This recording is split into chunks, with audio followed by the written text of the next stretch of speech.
ടോക്കണൊക്കെ എടുത്തു. രണ്ടാമത്തെ നിലയെന്ന് പറഞ്ഞപ്പോഴത്തേക്ക് തന്നെ ഞാൻ ആകെ പെട്ടുപോയി. മറ്റൊന്നുമല്ല, എനിക്ക് നേരെ നടക്കാൻ പറ്റില്ല. വലത്ത് സൈഡാണ് സ്ട്രോക്ക് വന്നിട്ട് എഫക്റ്റ് ആയത്.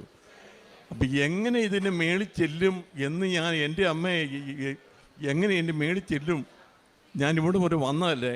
അതേ സമയത്ത് ഏതോ ഒരു പെങ്കുച്ച്, ഇന്നും എനിക്കറിയത്തില്ല, ഒരു പെങ്കുച്ച് വന്ന് എൻ്റെ കയ്യെ, ഒരു ഡിഗ്രിക്ക് പിടിക്കുന്ന അത്തരം പ്രായമുണ്ട്, ഒരു കൊച്ചു വന്ന് എൻ്റെ കയ്യെ പിടിച്ച് നേരെ രണ്ടാമത്തെ വരെ കൊണ്ടുപോയി. പക്ഷേ ആ സമയത്ത് എന്ന് പറഞ്ഞാൽ എല്ലാവർക്കും അറിയാമല്ലോ, ഭയങ്കര ചൂടിൻ്റെ സമയമാണ്. പക്ഷേ എൻ്റെ ദേഹത്തൊരു തുള്ളി വിയർപ്പ് പോലും വന്നില്ല. അതാണ് എനിക്ക് അതിശയമായത്. അന്നേരം ഒന്നും എൻ്റെ മൈൻഡിലോട്ട് ഇങ്ങനൊരു കാര്യം വരുന്നില്ല. ഉടമ്പടി എന്നുള്ള ചിന്ത മാത്രമേ ഉള്ളൂ.